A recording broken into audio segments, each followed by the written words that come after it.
Scotland has excellent natural resources in terms of renewable energy, wind, wave and hydropower in particular. But there's a problem. How do you match that available energy to demand? The answer is to find a way of storing it so that it can be used when needed.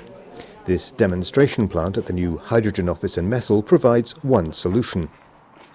We are taking renewable energy. Now in this particular model, we're utilising solar photovoltaic energy from this light.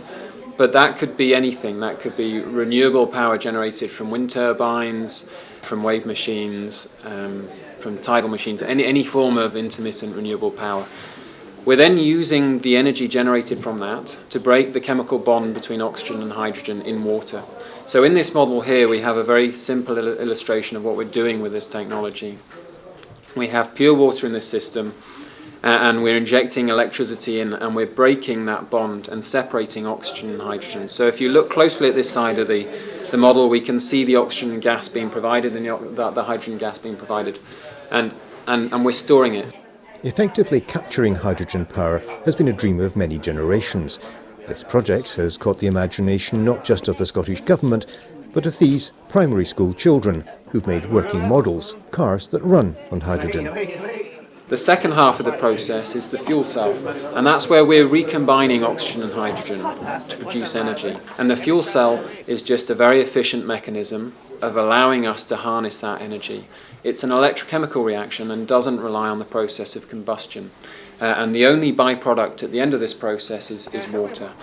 For the First Minister, this is proof of Scotland's future ability to find new sustainable sources of energy for when North Sea oil finally runs dry. Well, that's right, and the economics are right. I mean, the technology's there, but the economics have never been right. But the economics are now coming into line with the improvements in technology. Why it's particularly important for Scotland, we have massive surpluses potentially of power.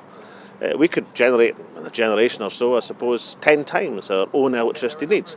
And at various times, we're going to be generating lots and lots of power, but not necessarily have the immediate market to take that power to. We can take it to the continent, but even in the continent, they're going to have periods where they don't need as much power.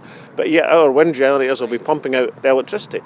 With hydrogen, it gives you the flexibility to use that power when you want it, when you need it. You can use that power when the wind's not blowing, for example, or you can use that power when it's dearer to produce electricity. So you can take the electricity when it's cheap, produce the hydrogen, and then use it when the prices are cheaper. And that applies to the country, it applies to the generators, it applies to potentially every household in Scotland. We're seeing a glimpse of the future. And Scottish Enterprise backed this project because it brings the potential of many much needed jobs to areas like Methil in Fife. This is the future. Wind power is already happening. Onshore wind power is happening. Offshore wind, huge potential.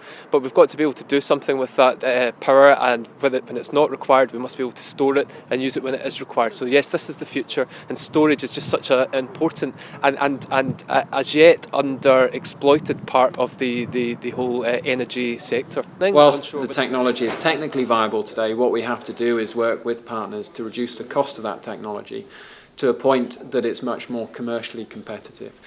The point we're trying to make in terms of this project is that the technology is technically viable.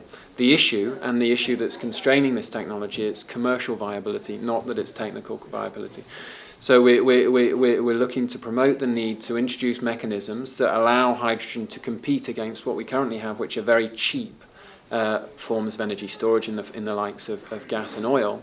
There's requirements there in terms of both increasing demand for these technologies and finding mechanisms to increase demand for those technologies, but also reducing the costs in terms of trying to reduce the component costs, trying to simplify these technologies in the same way that all these other technologies have been through as part of their life cycles. The dream now is to use this combination of wind power and hydrogen to stop Scotland from going dark in the long winter nights.